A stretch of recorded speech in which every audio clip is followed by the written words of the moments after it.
ఈరోజు పాఠం వచ్చేసి నిర్లక్ష్యానికి మూల్యము అనే పాఠాన్ని మనం విందాం. నిర్లక్ష్యము అనగానే మనం ఇంతకుముందు లేఖనం చదువుకున్నాం. దాన్ని ఇంగ్లీష్‌లో నెగ్లెక్ట్ చేయడం అని అంటారు. ఓకేనా? మరి నిర్లక్ష్యం అనే పదం అనేది మరి దేవుడు మనకు పరిచయం చేశాడు దాన్ని.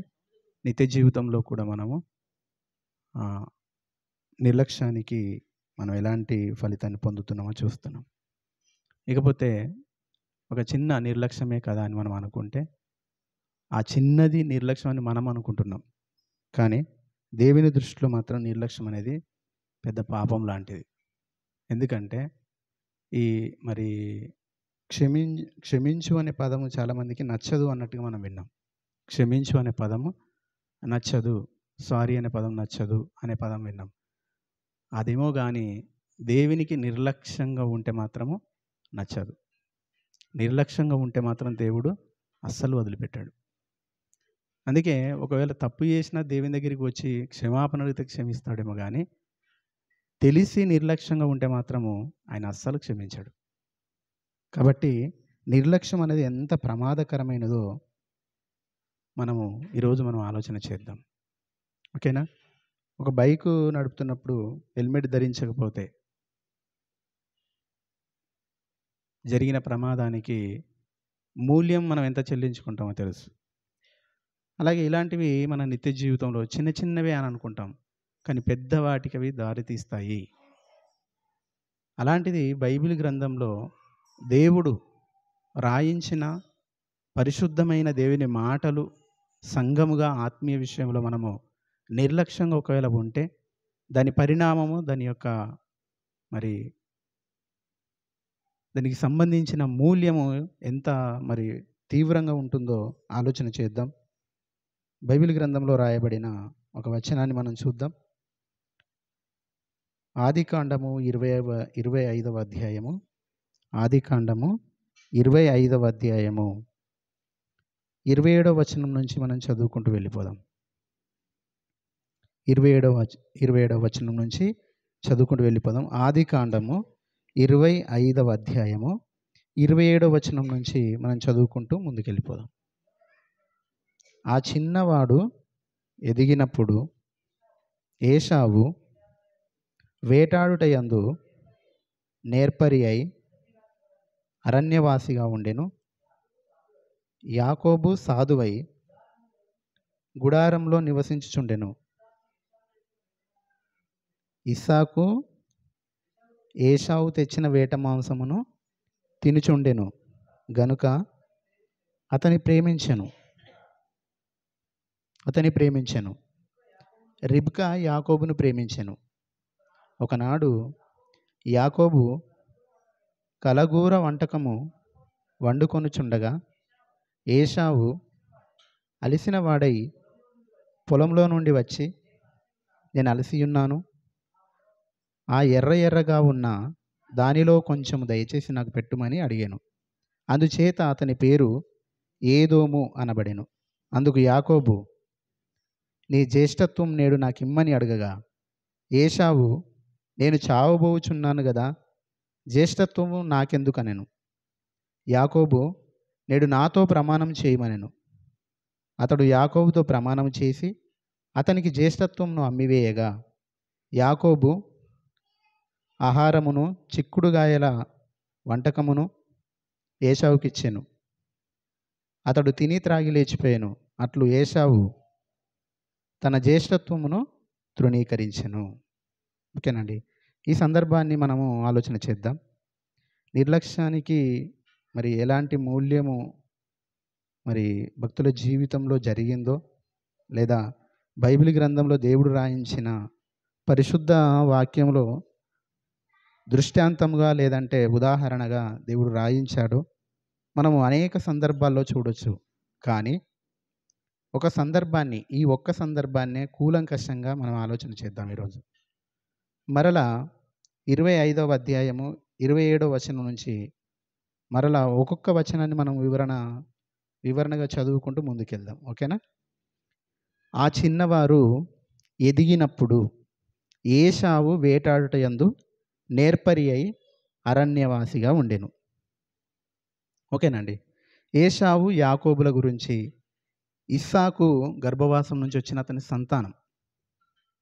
ఇస్సాకు మరి ఎలాంటి వాడో మనకు తెలుసు. ఇస్సాకు ఎలాంటి వాడో, అబ్రహాము యొక్క కుమారుడై ఉండి ఒక రకంగా వాగ్దాన పుత్రుడుగా దేవుడు వచ్చే కాలం నేను వస్తాను, అప్పుడు నీకు ఒక కుమారుని ఇస్తానని ముందుగా వాగ్దానం చేసి ఇచ్చిన కుమారుడు ఇస్సాకు గారు. అలాంటి ఇస్సాకు గర్భంలో పుట్టిన వారే ఏశావు, యాకోబు అను ఇద్దరు తన సంతానం. మరి ఏశావు అరణ్యవాసిగా ఉంటూ వేటయందు నేర్పరి అయి అరణ్యవాసిగా ఉండేను అని రాయబడింది. యాకోబు ఏం చేస్తున్నాడంటే కింద వచనంలో మనం చూద్దాం. యాకోబు సాధువై గుడారంలో నివసించుచుండెను. ఇద్దరికి తేడా. ఇది ఎందుకని రాయించాడంటే ఈ తేడాను కూడా మనం గమనించాలని. ఏశావు ఎలాంటి స్వభావాన్ని కలిగి ఉన్నాడో, యాకోబు ఎలాంటి స్వభావాన్ని కలిగి ఉన్నాడో అది కూడా మనం తెలుసుకోవాలన్న ఉద్దేశం. అందుకే ఆయన రాయించిన మరి వైనం ఇక్కడ. కాబట్టి ఏశావు ఏమో వేట యందు నేర్పరి అయి, వేటకు వెళ్ళేవారు. అంటే వేట అంటే అరణ్యంలో వేటాడుతూ ఉండేవాడు అన్నమాట. ఈ వేటాడేవారి మనస్తత్వం ఎలా ఉంటుంది చెప్పండి? మొరటుగా, ఎలాంటి జంతువు చనిపోయినా కనికరం లేకుండా ఉంటుంది. అంతేనే కదా? ఒక జంతువును మనం వధించినప్పుడు వారి మనస్తత్వము, కొందరు ఆ జంతువు మరి విలవిలలాడుతుంటే తట్టుకోలేని స్వభావం కలిగిన వారు ఉంటారు. అలాగే జంతువు చనిపోతుంటే ఇంకా చూడాలన్న స్వభావం కలిగిన వారు కూడా ఉంటారు. ఈరోజు గొడవలు జరుగుతుంటే ఆ గొడవ చూడాలన్న ఉద్దేశం కలిగిన వారు ఉంటారు. గొడవలకు భయపడి దాక్కునేవారు కూడా ఉంటారు. అర్థమవుతాం లేదా? కాబట్టి ఈ ఏశావు గారి స్వభావం ఎలాంటిదనంటే వేటాడుట యందు నేర్పరట. నేర్పరంటే ఒక జంతువును ఎలాగూ దాన్ని వలలో చిక్కించొచ్చో, దాన్ని వేటలో దాన్ని పొందొచ్చో తెలిసి తనకి. కానీ యాకోబు స్వభావం మాత్రం అలాంటిది కాదు. అతడు సాధువై గుడారములలో నివసించుచుండెను. గుడారములలో నివసించుండే అంటే అతను ఇంటి నుంచి బయటికి వెళ్ళేవాడు కాదు. చాలామంది అలాంటి వారిని ఏమని మరి నిందిస్తారో మనకు తెలుసు. అవమానకరంగా మాట్లాడే మాటలు కూడా మనకు తెలుసు. ఇంట్లో నుంచి బయటకు రావా, ఇంకేమంటారండి, ఆడపిల్లలాగా ఇంట్లో ఉన్నావేంటి, ఇంట్లో నుంచి బయటకు రావా అని నిందించే విషయం మనకు తెలుసు ఆల్రెడీ. కాబట్టి ఏశావుకు యాకోబుకున్న తేడా ఇది. ఇకపోతే 28వ వచనం చూడగలిగితే, ఇస్సాకు ఏశావు తెచ్చిన వేట మాంసమును తినుచుండెను. ఇస్సాకు ఎవరు? తండ్రి, ఏశావు తండ్రి.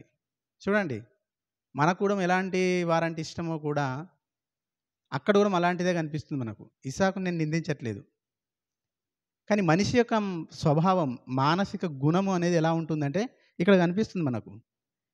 ఏశావు తెచ్చిన వేట మాంసం ఎవరు తింటున్నారట? ఇస్సాకు. ఓకే. అయితే తింటే ఏంటి ఇక్కడ? వేట మాంసమును తినుచుండెను గనుక అతన్ని ప్రేమించెను. ఇప్పుడు ఏశావును ఎవరు ప్రేమిస్తున్నారు? ఇస్సాకు ప్రేమిస్తున్నాడు. ఎందుకు ప్రేమిస్తున్నాడు? అది మనకు కూడా ఎవరైనా మంచి మాంసం ముద్దలు తీసుకొచ్చి పెట్టారనుకోండి, కొడుకంటే ఇలా ఉండాలి అంటామా లేదా? వాళ్ళకు కూడా తెలుసు, మనకు కూడా తెలుసు, తల్లిదండ్రి దేన్ని ఇష్టపడతారో.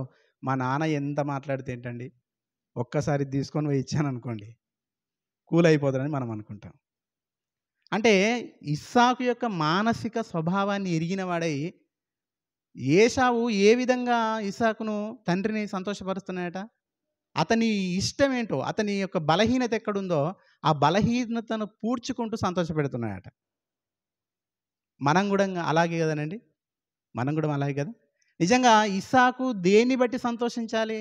ఒక తల్లిగా, తండ్రిగా దేన్ని బట్టి సంతోషించాలి? ఒక రకంగా చెప్పాలంటే ఏశావు వల్ల ఎంతో ఇబ్బంది ఉంది వాళ్ళకి. ఏశావు వల్ల, అతను చేసే పని వల్ల, అతని స్వభావం వల్ల, అతని ప్రవర్తన వల్ల చాలా ఇబ్బంది పడుతున్నారు తల్లిదండ్రులు. అయినా సరే ఇంత ఇబ్బంది పడినా అతన్ని ప్రేమించేవానిగా ఎలా చేసుకున్నాడు చూశారు మరి? ఏమంటున్నాడు? మరలా ఆ వచనాన్ని మనం చదివితే, ఇస్సాకు ఏశావు తెచ్చిన వేట మాంసమును తినుచుండెను గనుక అతని ప్రేమించెను. అతన్ని ప్రేమించను. ఎందుకు ప్రేమిస్తున్నాడు? మాంసం పెడుతున్నాడు కనుక ప్రేమిస్తున్నాడు. ఈరోజు అలాంటి తల్లిదండ్రులు లేరా అంటే ఉన్నారు. మాంసం పెడితే మంచోడు. మాంసం పెడితే మంచోడు. ఎందుకంటే మాంసం అనేది నాటి నుంచి నేటి వరకు మనిషిని ప్రభావితం చేస్తూనే ఉంది. ముందుగా దేవుడు ఏమిచ్చాడు అని అంటే మాంసాన్ని ఇవ్వలేదండి. ముందుగా దేవుడు ఏమిచ్చాడు మనిషిని తినడానికి? ఏమిచ్చాడండి? ఆకుకూరలని, కూరగాయలని, మొత్తం గ్రీన్‌గా ఉంటుంది కదా, దాన్నే ఇచ్చాడు. కానీ మనం ఏం చేశామంటే తర్వాత కాలంలో దేవుడు ఏం చేశాడు? పోన్లే అని ఇది తినండి, కొన్ని తినొద్దు, కొన్ని తినండి, ఇగో ఇది తినండి, ఇది తినండి. తినకూడనివి, తినవలసినవి తినొచ్చు అనేటివి కూడా చెప్పాడు జాబితా. కానీ దేనికి మనిషి ఎక్కువగా మరి రుచించింది మనిషి యొక్క మనసు అంటే మాంసానికి. ఇక్కడ తండ్రిగా ఉన్న ఇస్సాకు గారు అబ్రహాము గర్భవాసమున పుట్టినవాడు, బలి దగ్గరికి వెళ్ళి తిరిగి వచ్చినవాడు, దేవుని మనస్తత్వాన్ని ఎరిగినవాడు. దేన్ని బట్టి మనిషిని ప్రేమిస్తున్నాడట? మాంసం పెట్టడం బట్టట. మాంసం పెట్టడాన్ని బట్టి ప్రేమిస్తున్నాడు. ఈరోజు మనం కూడా అంతే. మాంసం పెట్టిన వాళ్ళు గొప్పోళ్ళు. ఒక సందర్భం జరిగిందండి. ఒకరు హాస్పిటల్లో ఉన్నారు. ఆ హాస్పిటల్లో ఉన్నప్పుడు సహోదరులు, సేవకులు ఆ హాస్పిటల్లో నెలల తరబడి ఉన్నారు. వాళ్ళు గొప్పోళ్ళు అనిపించలే. నెలల తరబడి పని పోగొట్టుకొని, అన్ని పోగొట్టుకొని అక్కడే ఉన్నారు. కానీ గొప్పోళ్ళు అనిపించలే. చివరి క్షణంలో వెళ్ళి మంచి మటన్ తీసుకొని వచ్చి మంచిగా వండేసి చపాతీలు చేసుకొని తీసుకెళ్ళి పెట్టిండు. ఇప్పటికీ వాళ్ళకు గుర్తొచ్చేది ఏంటంటే, మేము హాస్పిటల్లో ఉన్నప్పుడు చపాతీ మటన్ తీసుకొచ్చారు వీళ్ళని చెప్తారు.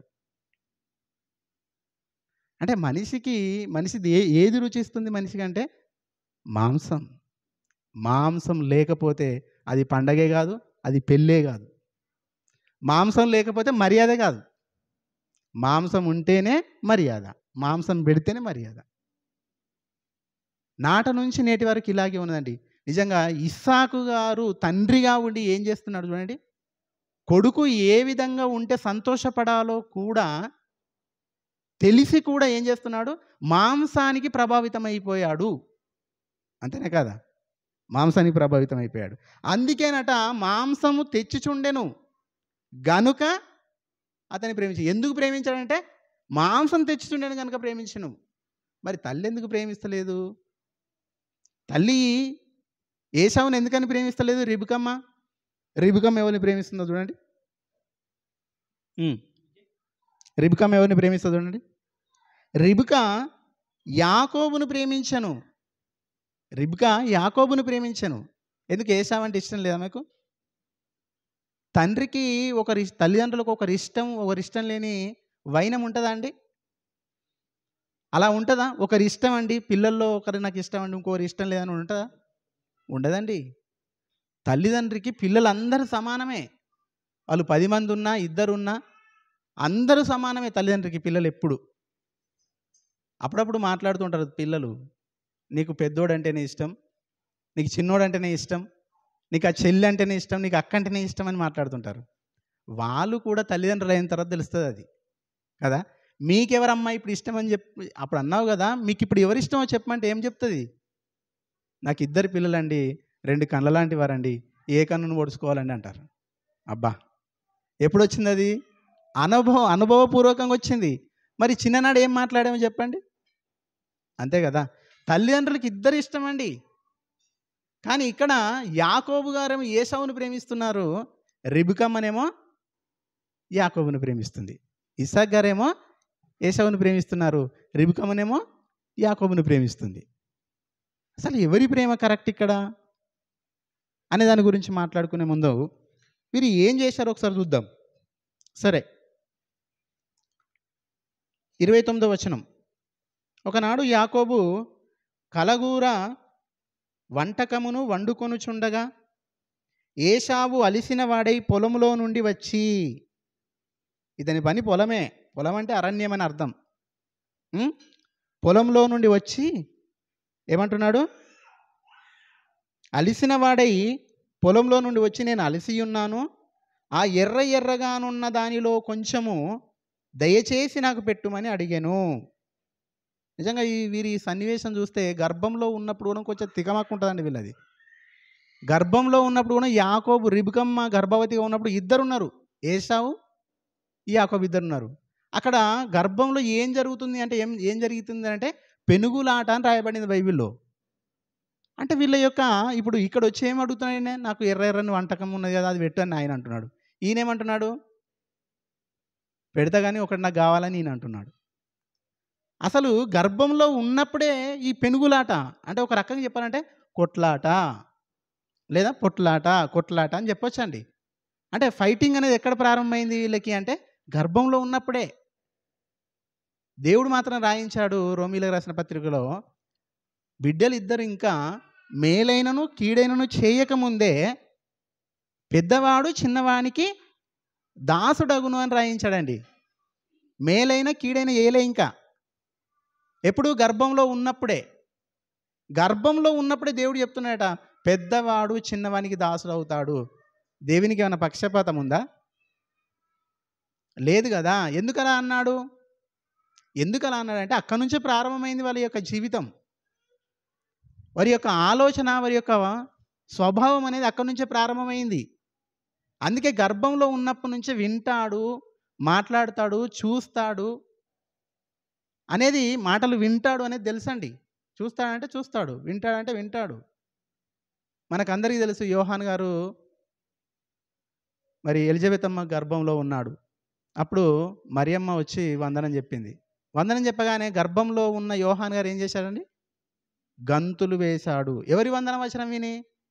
మరియమ్మ వందన వచనం విని గంతులు వేశాడట. అందరి అంటే ఎవరో అక్కడనే ఐడెంటిఫై చేస్తున్నారంటే చేస్తున్నారు. వచ్చింది ప్రభువు తల్లా ఇంకొకరా అనేది ఐడెంటిఫై చేస్తున్నారు. వచ్చినామెను బట్టి ఏమంటున్నాడు? ఆ వచ్చినామె వందన వచనాన్ని బట్టి గంతులు వేశాడట. అంటే ఇష్టమా? ఇష్టాన్ని బట్టి గంతులు వేయడము, ఇష్టం లేకపోతే ఏడవడం, ఇవి మనకు తెలుసు కదా.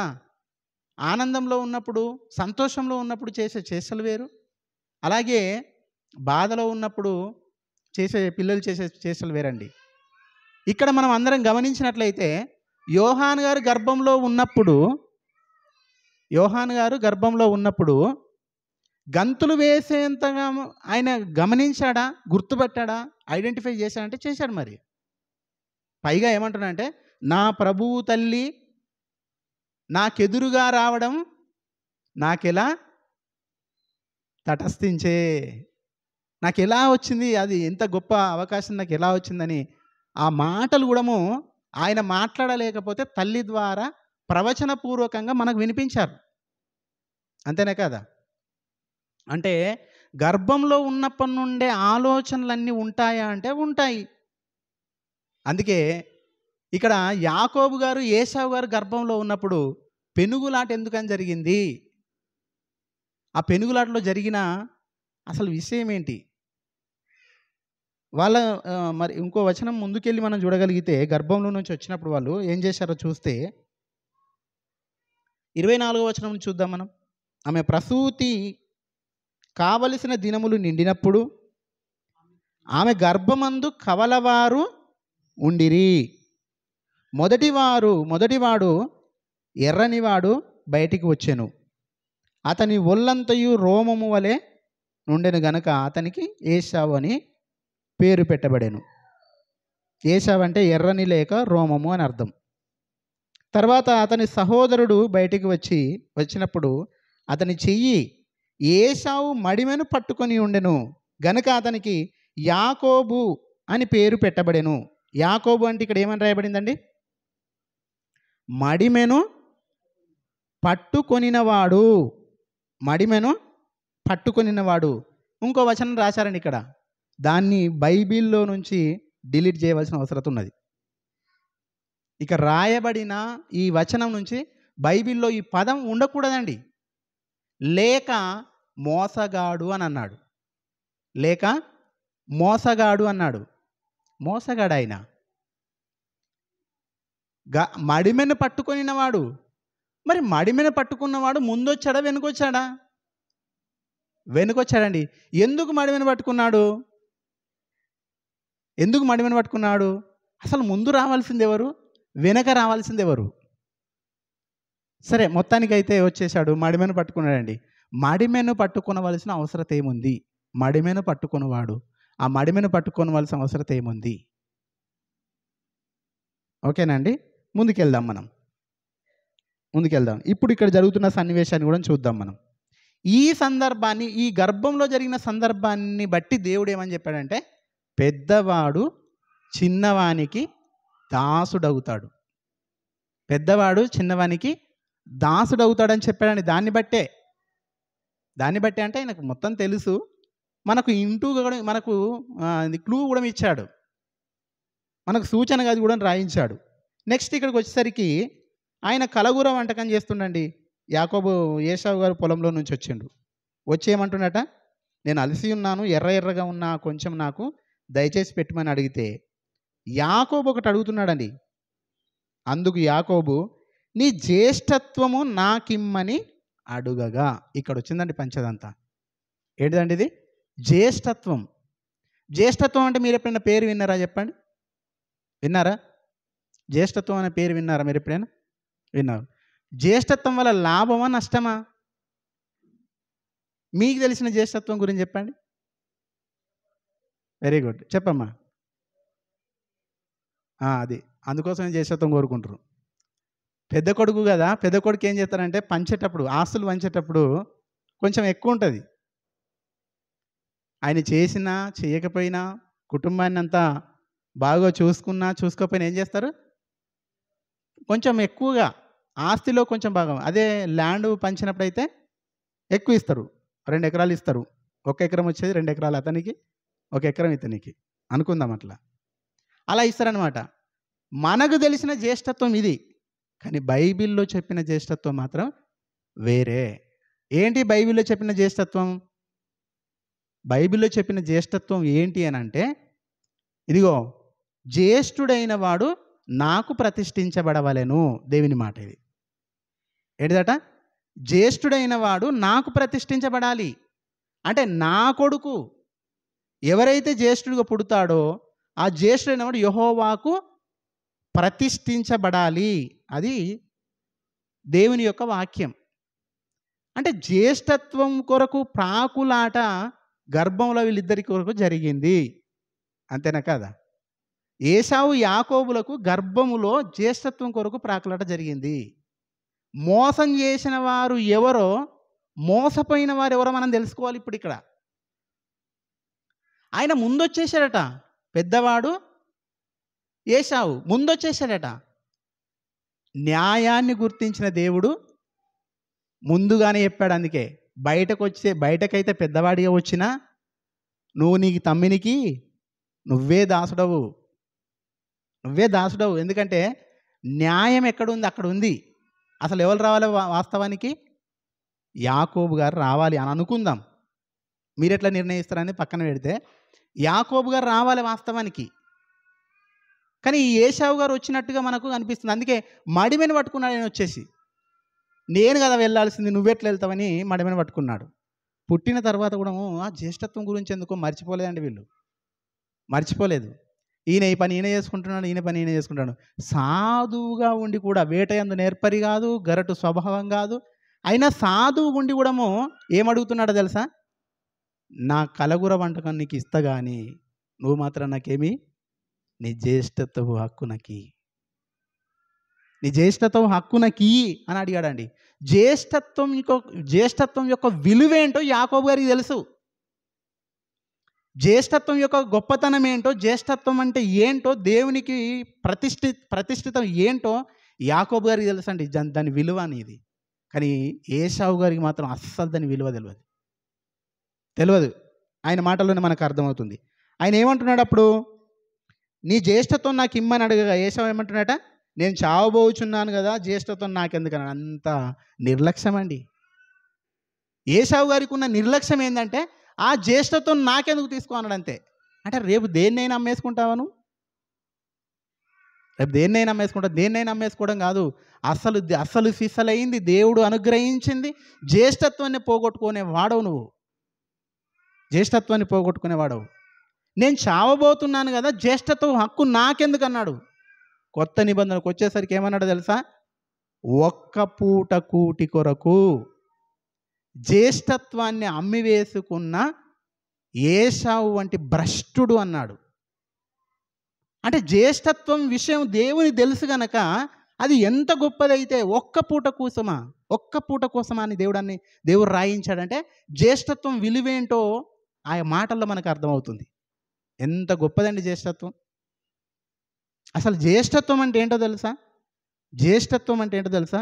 దేవుని యొక్క బాధ్యతలను మోయటం. దేవుని యొక్క బాధ్యతలను మోయటం అండి జ్యేష్ఠత్వం అంటే. నిజంగా యాకోబు గారు కోరుకుంటుంది ఏంటో తెలుసా? జ్యేష్ఠత్వాన్ని కోరుకుంటున్నాడు. ఆయనే నాకు ఇచ్చేయి అన్నాడు. నాకెందుకురా, నేను చచ్చిపోతున్నాను కదా, తీసేసుకో అన్నాడు. అనగానే యాకోబు మాటల్లో ఇప్పుడు తాగిన తర్వాత అనుకుందాం, తాగిన తర్వాత ఓ మాట, తాగకుండా ముందు ఓ మాట ఉంటుంది కదండి. అందుకే ఏం చేస్తారు? ఇప్పుడు కాదు, అట్లా కాదు, నువ్వు చేయాల్సింది పత్రం రాయమంటారు. బాండ్ పేపర్ రాద్దామని రాసుకుంటారు కదా. ఆయన కూడా ఏమంటున్నాడు? ఇదిగో ప్రమాణం చేయి, నాకు ఇస్తున్నాను నేను ఈరోజు అని అంటున్నాడు. చూడండి అక్కడ 33వ వచనం. నేడు నాతో ప్రమాణం చేయమనెను. అతడు యాకోబుతో ప్రమాణం చేసి అతనికి జ్యేష్ఠత్వమును అమ్మివేయగా. ఎందుకని ప్రమాణం చేయమంటున్నాడు యాకోబు గారు? మాట మార్చే రకం కదా. ప్రమాణం చేయి, నువ్వు ఏదో నిద్రపోతున్నప్పుడు ఇస్తలవి ఇది, నువ్వు స్పృహలో ఉండే ఇస్తున్నావు, నేను మోసం చేసి నేను తీసుకోవట్లేదు. చాలామంది అంటారు, నాకున్న బలహీనతను ఆసరగా చేసుకొని నన్ను తాగించుకున్నాడండి భూమి అని చెప్తారు చాలామంది. అంతేనే కదా. అందుకే నేను నిన్ను మోసం చేయట్లేదు, ఇదిగో నీవే ఇస్తున్నావు, నువ్వు స్పృహలో ఉండే ఇస్తున్నావు, మత్తులో ఉండి ఇవ్వట్లేదు నువ్వు, జాగ్రత్త, ఇదిగో నాతో నువ్వేం చేయి, ప్రమాణం చేయని అడిగాడండి యాకోబు గారు. ఆయన ప్రమాణం చేశాట, అమ్మివేశాడు. అమ్మివేస్తే కొంటే ఇంట్లో మోసం ఏమున్నది చెప్పండి? వినండి, నా వైపు చూడాలి మీరు. అమ్మివేస్తే కొంటే మోసం ఏమున్నది? క్రయ విక్రయములు చేస్తే మోసం ఏమున్నది చెప్పండి? ఇష్టపూర్వకంగా నేనేం చేశా? అమ్మేసిన. ఇష్టపూర్వకంగా నువ్వు కొనుక్కున్నావు, బలవంతంగా నిన్ను మోసం చేసి నీకు అమ్మేయలేదు, బలవంతంగా నీ దగ్గర నుంచి నేను కొనుక్కోలేదు. నువ్వు పూర్తిగా నమ్మినావు, నేను ఇష్టపూర్తిగానే కొన్నాను. ఇందులో ఎలాంటి మోసం లేదు, ఎలాంటి దగా లేదు. అంత జాగ్రత్తగా యాకోబు చాలా జాగ్రత్తగా దీన్ని తీసుకున్నాడండి. ఆయన మోసం చేయలేదు. నీకేం కావాలి? ఆహారం కావన్నా, అది జ్యేష్ఠత్వాన్ని అన్నాడు.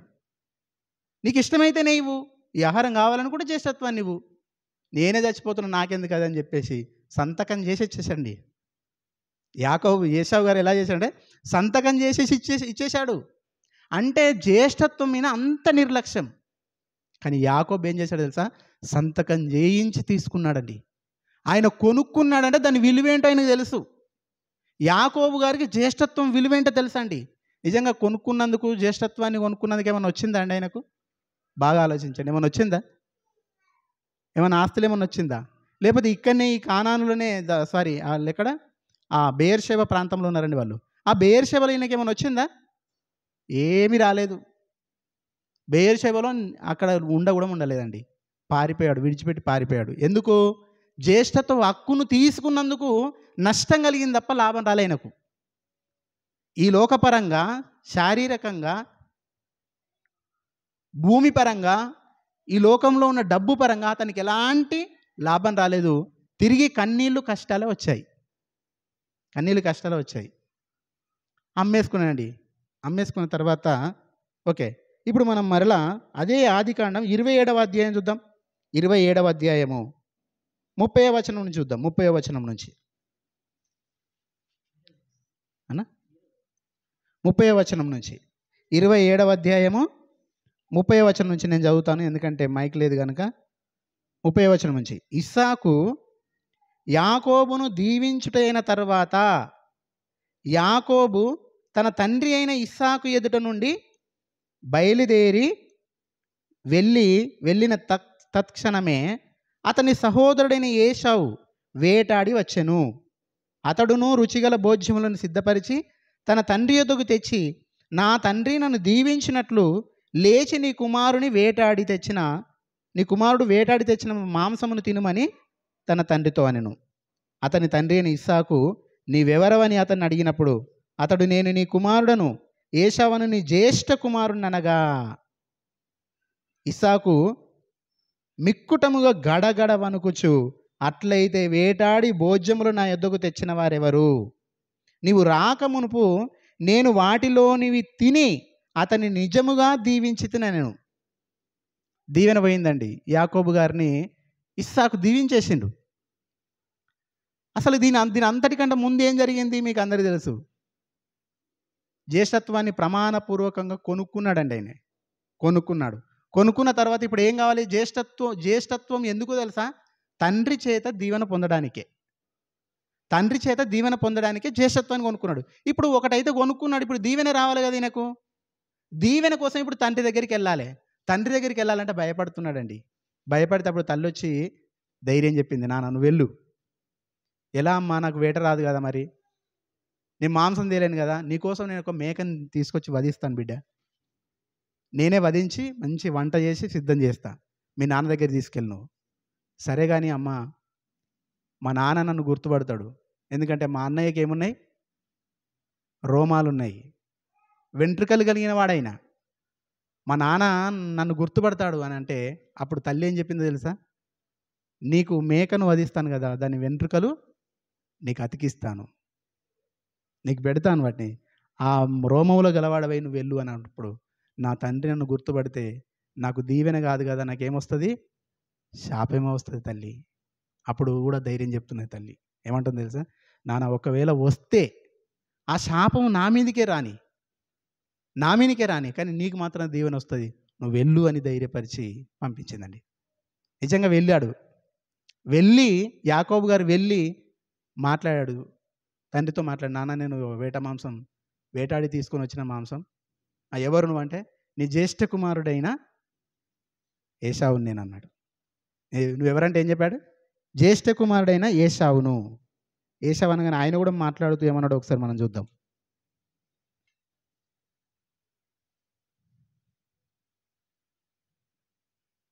27వ అధ్యాయం 1వ వచనం చూద్దాం.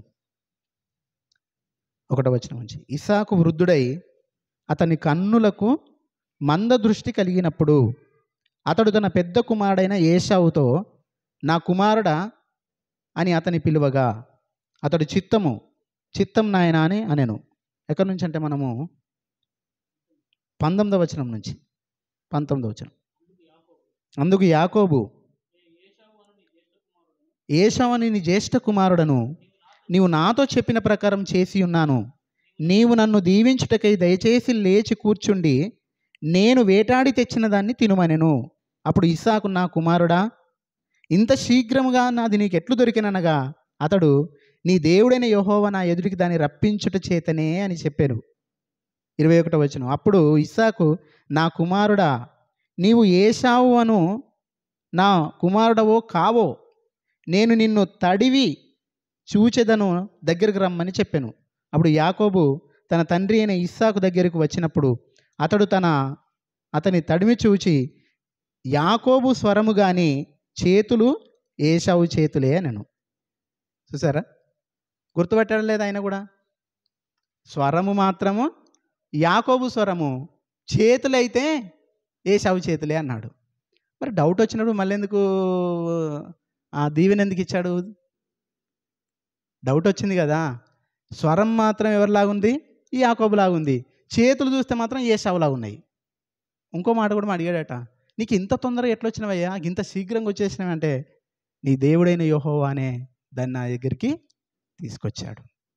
గుర్తు పట్టేశాడు. ఆల్రెడీ డౌట్ వచ్చేసింది, ఇంత త్వరగా ఎట్లా వచ్చేసాడు, ఎప్పుడు నా కుమారుడు ఇంత తొందర రాడే. ఓకే, స్వరం మాత్రం యాకోబులాగుంది, చేతులు మాత్రం ఏశావులాగా ఉన్నాయి అన్నప్పుడు ఆగాల్సింది కదా. ఎందుకు ఆగలేదండి? ఆల్రెడీ ఎప్పుడైతే ఏశావు గారు జ్యేష్ఠత్వాన్ని అమ్మి వేసుకున్నాడో దేవుడు కూడా ఏం చేశాడు? యాకోబునే దీవించాడు. తండ్రి చేత దీవించబడాలి అనొక, ఈరోజు చూడండి, బాప్తిసం ఎవరు ఇవ్వాలి? అది పరలోకం నుంచి కలిగినప్పుడు ఎవరు ఇవ్వాలి? బాప్తిసం ఎవరు ఇవ్వాలండి? మనుషులుగా మనమే ఇవ్వాలి కదా, సేవకులే ఇవ్వాలి కదా. సేవకులకు ఆ రైట్ అనేది దేవుడు ఇచ్చింది కదా. అలాగే జ్యేష్ఠత్వాన్ని దేవుడు దీవించినప్పటికీ మనుషుల చేత దీవించబడాలి. అందుకే ఆల్రెడీ దేవుడు దీవించేశాడు. ఈయనకు డౌట్ వచ్చినా సరే మరలా ఏం చేశాడు? దేవుడు దీవించాడు కనుక యాకోబును తండ్రి కూడా దీవించాడు. ఏమని దీవించాడు ఇప్పుడు చూద్దాం మనం. ఏమని దీవించాడు ఇప్పుడు చూద్దాం. రైట్, 27వ వచనం చూద్దాం ఒకసారి. అతడు దగ్గరకు వచ్చి అతని ముద్దు పెట్టుకొనెను. అప్పుడు అతడు అతని వస్త్రములను వాసన చూసి అతని దీవించి ఇట్లను, ఇదిగో నా కుమారుని సువాసన యెహోవా దీవించిన చేని సువాసన వలెనున్నది. ఆకాశపు మంచును, భూసారమును, విస్తారమైన ధాన్యమును, ద్రాక్షారసమును దేవుడు నీకు అనుగ్రహించునుగాక. జనములు నీకు దాసులగుదురు, జనములు నీకు సాగిలపడుదురు. నీ బంధువులకు నీవు ఏలికవై ఉందువు. నీ తల్లి పుత్రులు నీకు సాగిలపడుదురు. నిన్ను శపించువారు శపించబడుదురు, నిన్ను దీవించువారు దీవించబడుదురు. ఇది దీవెన వచ్చేసిందండి యాకోబు గారికి దీవెన వచ్చేసింది. తర్వాత ఏశావు కూడా వచ్చాడట. వచ్చి అడుగుతున్నాడు. అప్పుడు ఆయన గడగడ వణుకుచు, నువ్వు రాకమునుపే నేను వాటన్నింటిలో తిని అతని నిజముగా దీవించి తిని, అయితే అతడు దీవించబడిన వాడే అనెను. 34వ వచనం. ఏశావు తన తండ్రి మాటలు వినినప్పుడు దుఃఖాక్రాంతుడై పెద్ద కేక వేసి, ఓ నా తండ్రి, నన్నును దీవించమని తన తండ్రితో చెప్పెను. అతడు, నీ సహోదరుడు కపటోపాయముతో నీకు రావలసిన దీవెనను తీసుకొని పోయాను. ఇదిగో చూడండి, ఇస్సాకు గారి మాట మాట్లాడకూడదు. చూడండి, ఇస్సాకు గారు కూడా ఏం మాట్లాడుతున్నాడు చెప్పండి. అసలు కపటోపాయం ఇందులో ఏమైనా ఉన్నదా చెప్పండి మీరు? అమ్మి వేసుకున్నది ఆయన, కొనుక్కున్నది ఈయన. నువ్వు ఖచ్చితంగా నువ్వు నాకు ఇచ్చేసేయని మనం మోసం చేశాడండి. అక్కడ ఏ మోసం చేయలేదండి యాకోబు గారు. చాలా జాగ్రత్తగా వినాలి ఈ సందర్భాన్ని. అసలు యాకోబు గారు మోసం చేసిన దాఖలాలు లేవు. కానీ తండ్రి ఏమని మాట్లాడుతున్నాడు?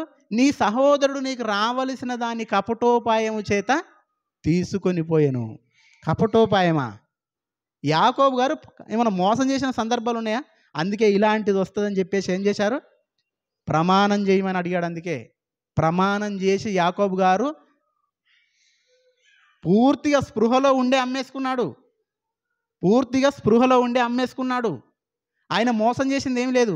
ఈ వేట మాంసం తిన్న ఈయననే ఏమని మాట్లాడుతున్నాడంటే, కపటోపాయం చేత నీ కుమారుడు దీన్ని తీసుకొని పోయాను. ఇశ్రాయేలు నా జ్యేష్ఠ కుమారుడు అన్నాడు దేవుడు. ఇశ్రాయేల్ అంటే యాకోబు గారే. ఇశ్రాయేలు నా జ్యేష్ఠ కుమారుడు, దేవుడే సెలవిస్తున్నాడు. అలాంటి దేవుడు దీవించిన ఆయనను ఇస్సాకు కూడా ఏమంటున్నాడో తెలుసా? కపటోపాయం చేత నీ సహోదరుడిని తీసుకొని పోయిండి అని చెప్తుండ్రు. నిజంగా అండి, దేవుడు దీవించిన వారిని ఇంకొకరు ఏమనకూడదు. అందుకే ఇక్కడ రాయబడింది ఏంటిది? నిన్ను దీవించువారు దీవించబడుదురు, నిన్ను శపించువారు శపించబడుదురు. శపించిన వారు శపించబడతారు, నిన్ను దీవించేవారు దీవించబడతారు. అలాంటి దేవుని దీవెన పొందిన ఆయనను ఎలా మాట్లాడుతున్నాడు చూడండి. మీకు అందరికీ తెలుసు, సౌలు గారు ఉన్నారు. ఆయన అభిషేకింపబడినవాడు, రాజుగా మరలా దావీదును అభిషేకించినప్పటికీ దావీదు గారు ఏం చేశారండి? దేవుని చేత అభిషేకింపబడినవాడు. ఈయన తీసేసినప్పటికీ, దేవుడు తొలగించినప్పటికీ, ఒకప్పుడు మాత్రం దేవుని చేత దీవించబడినవాడు, అభిషేకించబడినవాడు. నేను ఆయన ఏమీ అనను అని చెప్పేసి ఎంత బుద్ధిగా ఉన్నాడండి ఆయన. దావీదు గారు ఎంత నిష్ట కలిగి ఉన్నారు చూసారా? కానీ ఇస్సాకు గారు ఏమంటున్నారు తెలుసా? నీ సహోదరుడు కపటోపాయం చేత దాన్ని తీసుకొని పోయండి అంటుండు. బాగా ఆలోచించండి. కిందికి వెళ్ళి మనం చూస్తే, అలాగే మనం చదువుకుంటూ వెళ్ళిపోదామండి. నేను చదువుతాను. 35వ వచనం. నీ సహోదరుడు కపటోపాయం చేత నీకు రావలసిన దీవెనను తీసుకొని పోయాను. ఏశావు, యాకోబు అను పేరు అతనికి సరిగానే చెల్లినది. అతడు నన్ను ఈ 2 మారులు మోసపుచ్చినను, నా జ్యేష్ఠత్వం తీసుకొనెను. ఇదిగో ఇప్పుడు నాకు రావలసిన దీవెనను తీసుకొనేనని చెప్పి నా కొరకు మరి ఏ దీవెన మిగిల్చి ఉంచలేదా అని తండ్రిని అడిగాను. చూసాడా? ఏశావు గారు కూడా యాకోబు గారిని ఏమంటున్నారట? యాకోబు అని పేరు అతనికి సరిగానే చెల్లినది. ఎందుకంటే యాకోబు అంటే మోసగాడు అని ఎవరంటున్నారు? మోసం చేసినవాడు అంటున్నాడు. దేవుడు అనలేదు. ఏశావు చేత మాంసం తిన్నవాడు అంటున్నాడు. ఏశావు చేత మాంసం తిన్న ఇస్సాకు గారు కపటోపాయం చేత నిన్ను మోసం చేశాడు అంటున్నాడు. అర్థమవుతలేదా? కానీ దేవుడు మాత్రం యాకోబుని ఎక్కడైనా మోసగాడు అన్నాడండి? దేవుడేమో దీవించాడు. జ్యేష్ఠత్వం హక్కు అంటే ఏంటో తెలుసా? దేవుని కుమారుల యొక్క దేవుని యొక్క జ్యేష్ఠ భాగం అండి, స్వాస్థ్యం అండి. దేవుని స్వాస్థ్యం అంటే ఈరోజు ఏంటో తెలుసా? దేవుని స్వాస్థ్యం మనమండి. మనమే దేవుని స్వాస్థ్యం. ఎవరంటే మనము.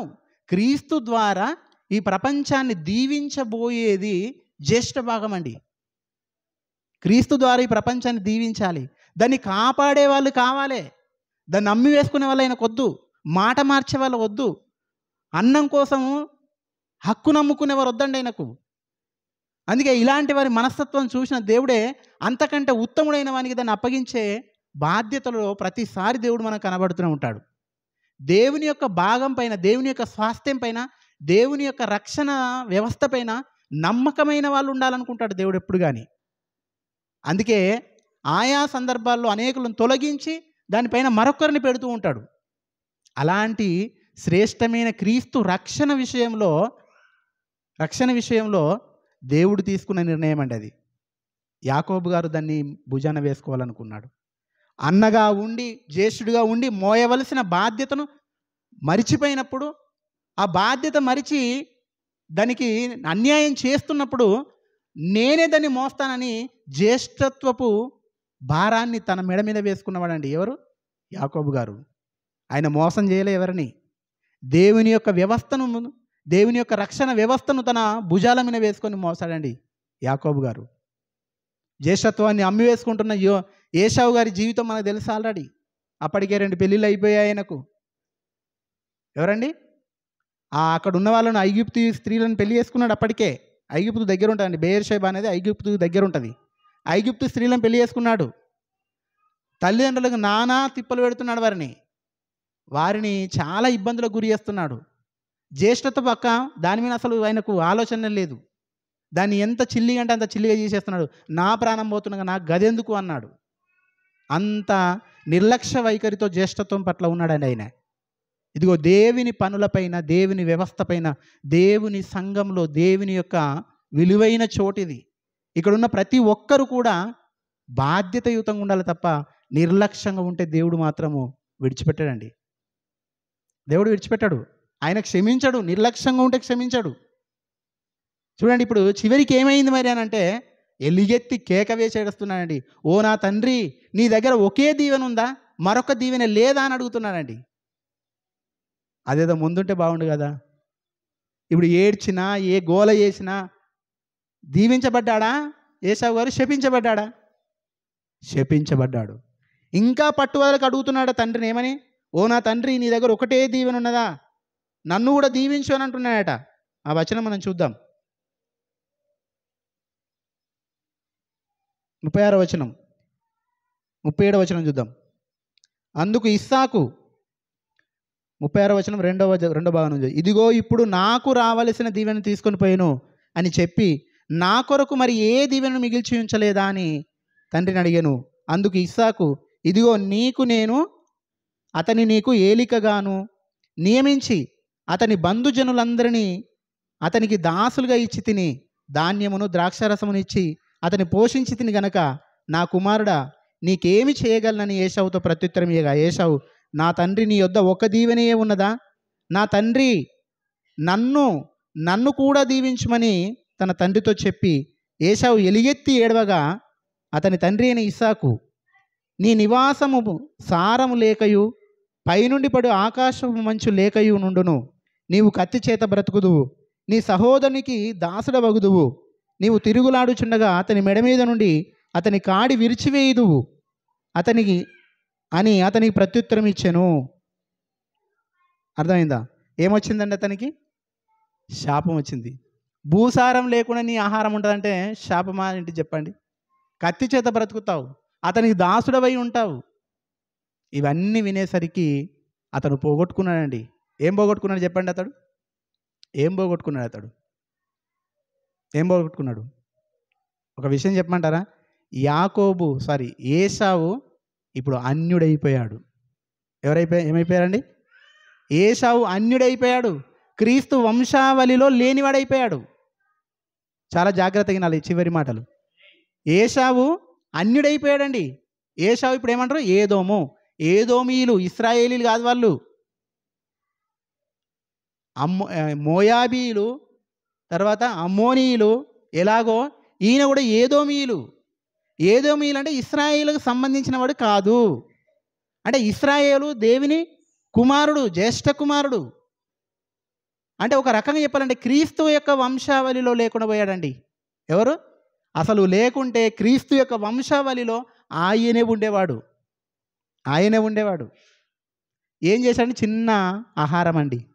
ఆహారానికి తట్టుకోలేక ఈ చచ్చిపోతుండగా నాకు జ్యేష్ఠత్వం ఎందుకన్నాడండి, అంతే. అలా అనడం వల్ల ఇప్పుడు చివరికి వచ్చేసి ఏమైపోయిందంటే యేసుక్రీస్తు వంశావళిలో లేకుండా అన్యజాతిగా ఎంచబడ్డాడు. అన్యజాతిగా అంటే ఒక రకంగా చెప్పాలంటే రక్షణలో లేకుండా, నిర్లక్ష్యం చేసిన రక్షణలో లేకుండా అన్యుడైపోయాడండి. లేకపోతే యేసుక్రీస్తు ఎవరి వంశంలో నుంచి వచ్చేవాడు? ఏశావు వంశంలో నుంచి వచ్చేవాడు. యాకోబు వంశం నుంచి రానవలసిన అవసరం లేదు. ఎందుకంటే జ్యేష్ఠుడు ఏశావు, యాకోబు కాదు. ఇప్పుడు యాకోబు జ్యేష్ఠుడై అతని వంశంలో నుంచి ఎవరు రావాలి? క్రీస్తు వచ్చాడండి. చిన్న నిర్లక్ష్యం అని మనం అనుకుంటాం, చిన్నదే అనుకుంటాం, కానీ చాలా పెద్దదండి అది. దేవుని యొక్క బాధ్యతను మరిచి మనం ఒకవేళ ప్రవర్తిస్తే, ఆ నిర్లక్ష్యం కనుక మనకుంటే గొప్ప రాబడిని, వచ్చుబడిని మనం పోగొట్టుకుంటాం, గొప్ప మేలును పోగొట్టుకుంటాం, గొప్ప రక్షణను మనం పోగొట్టుకుంటాం. సంఘంలో కూడా చూడండి, ఆదివారం అనగానే ఎన్ని గంటలకు రావాలి మనకి ఇక్కడికి? సమయానికి రావాలి, సమయపాలన పాటించాలి, సమయానికి రావాలి, వచ్చిన తర్వాత శ్రద్ధగా వినాలి. ప్రతి బాధ్యత, సంఘంలో ప్రతి బాధ్యత మనం నెరవేర్చాలి. కానీ మనం దీన్ని పట్టించుకోము. ఏం పట్టించుకుంటాం? వేటను పట్టించుకుంటాం. ఏశావులాగా వేట, ఆయన మొత్తం వేటనే. ఈయన ఆలోచన దేని మీద ఉంది? యాకోబు ఆలోచన దేవుని పని, దేవుని కోసం నేను బ్రతకాలి. మా అన్నయ్య ఏంటి ఇలా తిరుగుతున్నాడు, అసలు దేవుడు అనే లెక్క లేకుండా తిరుగుతున్నాడు, అసలు మా అన్నయ్యని చూస్తుంటే దీన్ని కాపాడేతడిగా లేడు, ఎలాగైనా సరే దీన్ని కాపాడే బాధ్యత నేను తీసుకోవాలి, లేకపోతే ఈరోజు నాకు అమ్మేసిండు, లేకపోతే బయట వాళ్ళకి ఇంకెవరికి అమ్మేస్తాడు, నేనైతే దాన్ని జాగ్రత్తగా కాపాడగలను. బయట వాళ్ళు కాపాడగలరా అండి? బయట వాళ్ళకి ప్రేమ ఉంటుంది చెప్పండి? ఉండదండి. గనుక ఆ దేవుని యొక్క జ్యేష్ఠత్వాన్ని నేనే కొనుక్కోవాలి, దాన్ని బాధ్యతగా కాపాడాలి అన్న ఆలోచన అండి యాకోబు గారికి. నిజంగా కొనుక్కున్న తర్వాత ఏముందండి? ప్రయాణాలిక. పగబట్టాడట అండి ఏశావు గారు పగబట్టాడట. 41 అతని తండ్రి యాకోబుకి ఇచ్చిన దీవెన నిమిత్తము ఏశావు అతని మీద పగబట్టెను. మరియు ఏశావు, నా తండ్రిని గూర్చిన దుఃఖదినములు సమీపంగానున్నవి, అప్పుడు నా తమ్ముడు ఏం చేస్తాడు? వస్తాడు, అప్పుడు యాకోబును చంపెదను అనుకోనేను. రిబ్కా మాటలు విన్నదిని, నాన్న నీ మీద కోపంగా ఉన్నాడు మీ అన్నయ్య, నువ్వేం చేసాయి? మీ మామయ్య ఉన్నాడు కదా లాబాను ఎక్కడున్నప్పుడు? లాబాను ఉన్నది హారాన్లో ఉన్నాడు, అక్కడికి వెళ్ళండి అని చెప్పింది. లాబానునే హారాను దేశంలో ఉన్నాడు. హారాను దేశానికి మీ మామయ్య ఉన్నాడు, అక్కడికి వెళ్ళు, ఇతని కోపం తగ్గిన తర్వాత రాపో అని చెప్పింది. యాకోబు అక్కడికి కూడా వెళ్ళండి. అక్కడ మేలు జరిగిందండి. అంటే దేవుని యొక్క జ్యేష్ఠత్వాన్ని కొనుక్కున్నందుకు, బాధ్యతగా తన భుజాన మీద వేసుకున్నందుకు కడుపు చేత పట్టుకొని పరిగెత్తే పరిస్థితి ఏర్పడిందండి యాకోబు గారికి. అయినా సరే కానీ జ్యేష్ఠత్వాన్ని మాత్రం కాపాడాలి అనుకున్నాడు.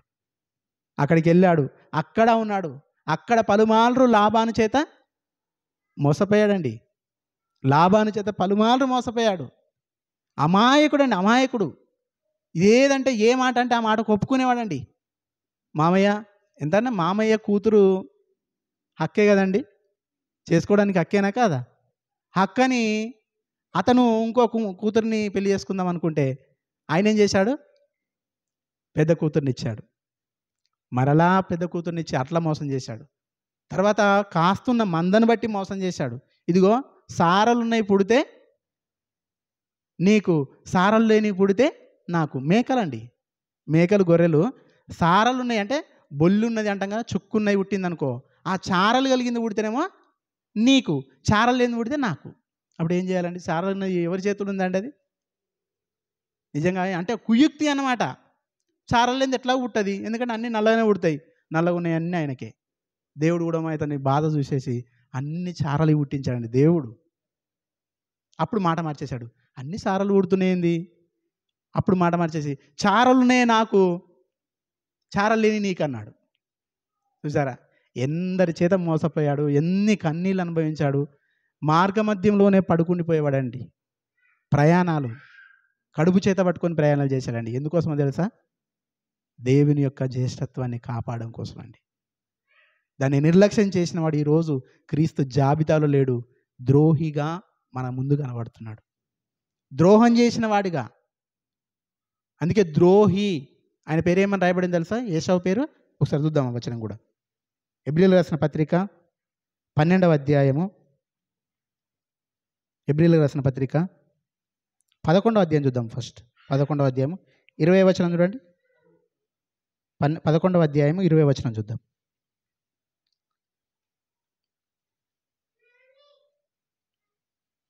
11వ అధ్యాయం 20వ వచనం అండి. విశ్వాసమును బట్టి ఇస్సాకు జరగబోవు సంగతుల విషయమై యాకోబును ఏశావును ఆశీర్వదించెను. చూసారా, స్వరము మాత్రం ఎవరిది? యాకోబుది. చేతులు ఎవరివి? ఏశావువి అని తెలిసినా ఎందుకని దీవించాడంటే విశ్వాసమును బట్టి దీవించాడు. విశ్వాసమును బట్టి దీవించబడాలి. నీకు ఇష్టం లేకపోయినా దీవించబడాల్సిందే. కపటోపాయం చేత నీ సహోదరుడు తీసుకొని పోయాడన్నాడే కానీ బిడ్డ నీకు కూడా ఒక దీవెనిస్తా అన్నాడా? అనలేకపోయాడు. నానా నీకు కూడా ఒక దీవెనిస్తలేరా, నువ్వు వచ్చేసి అన్నాడా? ఇదిగో నువ్వు ఖచ్చితంగా నీ సహోదరునికి నువ్వు దాసుడు కావాల్సిందే అన్నాడు. అర్థమవుతుందా లేదా? ఎందుకు ఇట్లా దీవించాడు మరి అని అంటే అతనికి ఇష్టం ఉన్నా లేకపోయినా దేవుని మాటే స్థిరపరచబడాలి. దేవుని మాటే స్థిరం చివరికి. అందుకే విశ్వాసమును బట్టి ఇస్సాకు యాకోబును ఏశావులను ఆశీర్వదించెను. ఇప్పుడు 12వ అధ్యాయం 26వ వచనం చూద్దాం. 12వ అధ్యాయం 16వ వచనం చూద్దాం. చూడండి, దేవుడు ఎందుకు ఈ మాట రాయించాడో పౌలు గారు చాలా జాగ్రత్తగా పరిశుద్ధాత్మ ప్రేరణతో విశ్లేషణ పూర్వకంగా ఎవరిని లెక్క చేయకుండా దేవునికి మాత్రమే లోబడేవాడండి పౌలు గారు. అందుకే మొహమాటం లేకుండా మాట్లాడేవాడు ఆయన. అంత ఖచ్చితంగా ఏం మాట్లాడాడో చూద్దాం. 16వ వచనంలో, ఒక్క పూట కూటి కొరకు తన జ్యేష్ఠత్వపు హక్కును అమ్మివేసిన ఏశావు వంటి భ్రష్టుడైనను వ్యభిచారి అయినను ఉండునేమనియు జాగ్రత్తగా చూచుకొనుడి. మనకు చెప్తున్నాడు. ఇప్పుడు ఎవరటైనా ఏశావు ఎవరట? భ్రష్టుడు అని అన్నాడు. ఒక్క పూట కూటి కొరకు జ్యేష్ఠత్వాన్ని అమ్మి వేసుకున్నాడు. ఎంత గొప్పది అది! దాన్ని ఒక పూట కూటి కొరకు, అంటే దాని విలువ ఎంత గొప్పది. దాన్ని విలువ లేని దానిగా పూట కూటి కొరకు, పూటకు ఒక పూట కూటికి సమానంగా చేసేసావు కదండి అన్నాడండి దేవుడు. ఒక్క పూట కూటి కొరకు జ్యేష్ఠత్వాన్ని అమ్మి వేసుకొనిన ఏశావు అంటే భ్రష్టుడైనను వ్యభిచారి అయినను ఉండునేమని జాగ్రత్తగా చూచుకొనుడి, జాగ్రత్తగా చూచుకోండి అంటున్నాడండి. చూసారా, అంటే నిర్లక్ష్యము చిన్న నిర్లక్ష్యం కదా మనం అనుకుంటాం. ఏం కదండి, ఆకలిలో ఉన్నప్పుడు అట్లా మాట్లాడి ఉండొచ్చు కదండి అని అనుకుంటాం మనం. ఆకలికైనా మనం తట్టుకోవాల్సిందే, ఆకలికైనా తట్టుకోవాల్సిందే. ప్రభు ఆకలి అవుతుంది, ప్రభు గారికి ఆకలి అయినప్పుడు అదే అదునుగా చూసింది అపవాది. చూసి ఇదిగో నీకు ఆకలి అవుతుంది కదా, ఆ రొట్టెలను, ఆ రాళ్ళను రొట్టెలుగా చేసుకొని తిను. పడిపోయాడండి ప్రభువు కదా అంటాం మనం ఏమంటామండి?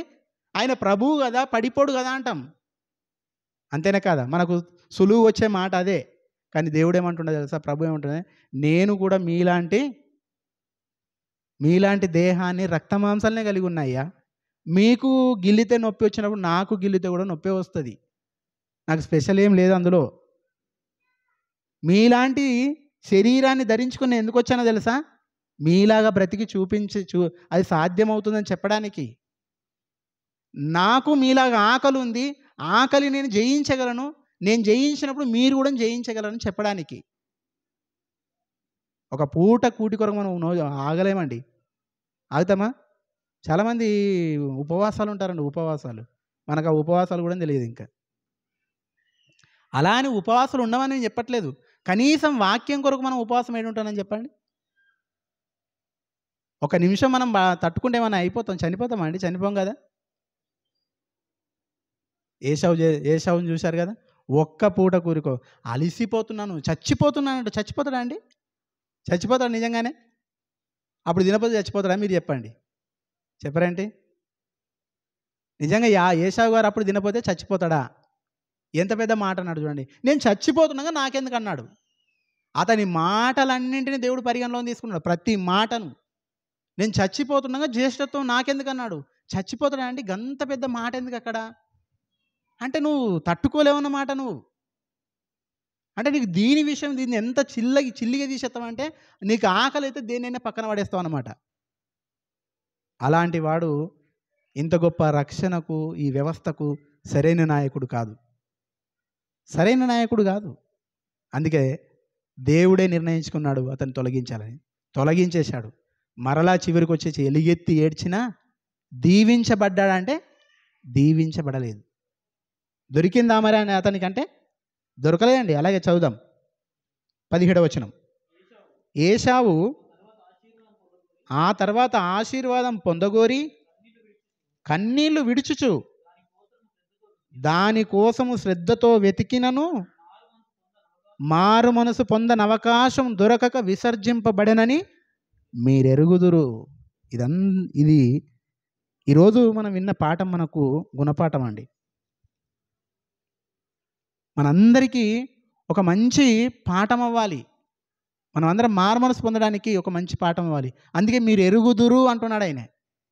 ఇదిగో మీలో అలాంటి వాడు ఉండునేమో అని జాగ్రత్తగా చూచుకొనుడి అంటున్నాడు. ఆ రోజు జరిగింది ఎందుకని దేవుడు రాయించి ఇప్పటివరకు పెట్టాడు తెలుసా? దృష్టాంతాలుగా, ఉపమానాలుగా, ఉదాహరణగా మనకు తెలియజేయడానికి. అలా అని వాళ్ళను చెడ్డగా చూపించాలన్న ఉద్దేశం ఆయనకు కాదు. మన గుణపాఠం అవ్వాలి, మనం మార్చబడాలి, మనం మారు మనసు పొందాలి. అలా మనము విసర్జించబడకూడదు, అలా భ్రష్టులుగా ఉండకూడదు అన్న ఆలోచనతో చెప్పాడు తప్ప వారిని చెడుగా చూపించాలన్న ఉద్దేశం కాదు ఆయనది. చిన్నగా నిర్లక్ష్యం అనుకుంటాం. అందరు పాటలు పాడిన తర్వాత మనం వెళ్దాం అనుకుంటాం. చాలా నిర్లక్ష్యం చాలు. నీకు ఉండవలసిన స్థితిని నువ్వు పోగొట్టుకుంటావు. సంఘంలో నీకున్న స్థితి నువ్వేమనుకుంటా అంటే అందరు పాట పాడినాక పోతుంది అనుకో. చాలామంది సేవకులు కూడా ఒక ఆయన నాతోటి చెప్తున్నారు. ఏంది, ప్రిన్సిపల్ అయిన తర్వాత ఒక ఆయన చెప్తుండ్రు, ప్రిన్సిపల్గా అనౌన్స్ చేసిన తర్వాత ఒక ఆయన నాతో చెప్తుండు, మనము వాళ్ళు అనుకున్నారు మన సమయానికి పోవద్దు. వాళ్ళు ఒకసారి ఫోన్ చేస్తానట, ఎంబడే ఫోన్ ఎత్తదట. అంటే కొన్ని క్లూస్ నాకు చెప్తున్నారనమాట. ఎవరైనా ఫోన్ చేస్తే ఎంబడే ఫోన్ వస్తుందట. మనం కూడా మీటింగ్ కూడా లేట్గా వెళ్ళన్నట, తొందరగా వెళ్ళి కూర్చోవద్దట, లేట్ అందరు వచ్చిన తర్వాత వెళ్ళన్నట. అర్థమవుతుందా? అవన్నీ ఎవరిచ్చారండి? ఇవన్నీ ఎవరిచ్చారు చెప్పండి? దేవుడు ఉన్నతమైన అవకాశం సంఘంలో దేవుడు మనల్ని సంఘానికి రానిచ్చి గొప్ప అవకాశాన్ని మనకి ఇస్తే, మన మనుషుల మాటలను బట్టి మనం మెదులుతున్నాం తెలుసా?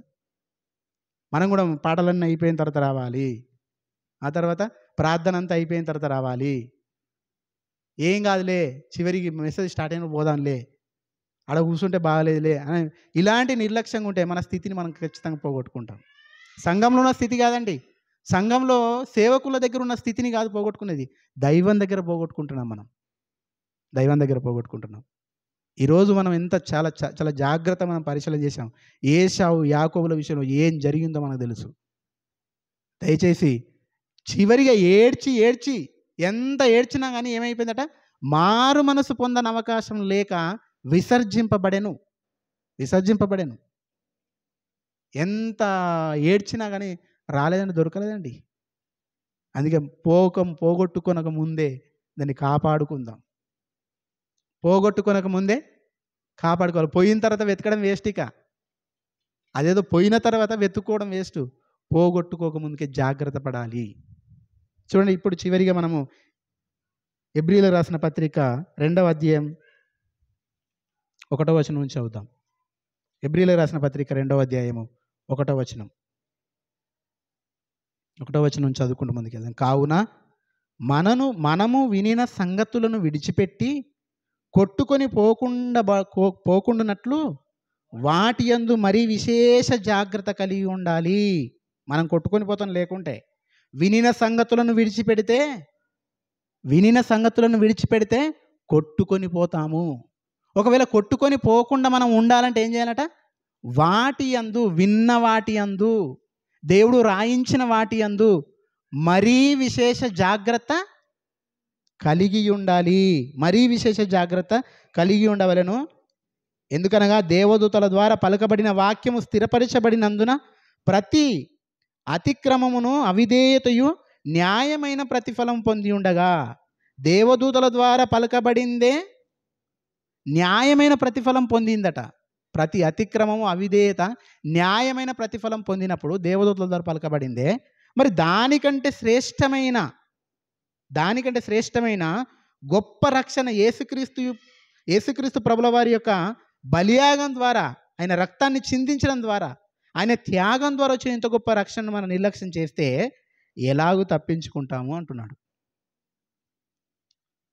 నిజంగా ధర్మశాస్త్రంలో ఆదికాండం నుంచి ఇదంతా రాయబడిందంతా దేనంటే ఒక ఛాయగా మన ముందు పెట్టాడండి. ఆయన ఛాయగా మన ముందు పెట్టాడు. నిజంగా అదంతా మనకి ఎందుకు జరిగిస్తున్నాడు మన కళ్ళ ముందు? జరిగిందని మనం ఎందుకు రాసి ఇంకా మన మధ్యలో చాలామంది అంటున్నారు కొత్త నిబంధననే మనకు కావాలండి, పాత నిబంధన అవసరం లేదండి. అవసరం లేదు, కానీ దృష్టాంతంగా మాత్రం అవసరమే. ఆనాడు వాళ్ళకి జరిగింది మనం తెలుసుకోవడానికి అవసరమే. అది తెలుసుకొని అలా కాకుండా ఉండడానికి అవసరమే కాదు. ఇప్పుడు అది అవసరం లేకపోతే పాత నిబంధనలో ఉన్నదాన్ని మళ్ళీ కొత్త నిబంధనలు ఎందుకు కోడి చేసి చెప్తాడు గ్రంథకర్తలంతా? ఆనాడు ఏశావు గురించి రాయబడింది దానికి సరిపడిందా లేదా అని మళ్ళీ మనం చూసుకోకూడదా? చూసుకోవాలి. అందుకే అక్కడ రాయబడిందని వీళ్ళు ఇక్కడ కోడి చేసి చెప్పినప్పుడు పాత నిబంధన ఎందుకు అవసరం లేదండి? పాత నిబంధనలో ఉన్న ఆజ్ఞలు, పాత నిబంధనలో ఉన్న శరీర సంబంధమైనది అవి అవసరం లేవు. కానీ ఆత్మీయమైన విషయాలు నాడు కూడా జరిగినవి, ఆ విషయంలో వాళ్ళు ఏ విధంగా ఉన్నారో మనం ఏ విధంగా వాళ్ళే ఉండకూడదని చెప్పడానికి రాయబడ్డవండి ఇవన్నీ. అర్థమవుతుందా?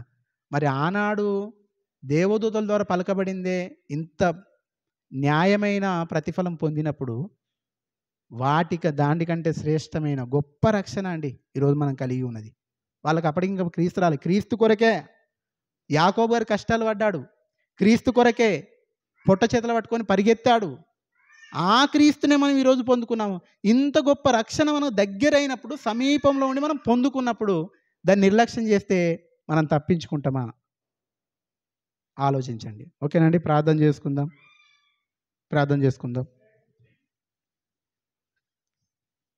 పరమందున్న మా కన్న తండ్రి, ఘనమైన ఉన్నతమైన పరిశుద్ధమైన మీ పాదాలకు, మీ కుమారుడు మా రక్షకుడు మా ప్రభు అయిన క్రీస్తు నామములో వందనాలు తండ్రి. నా దేవ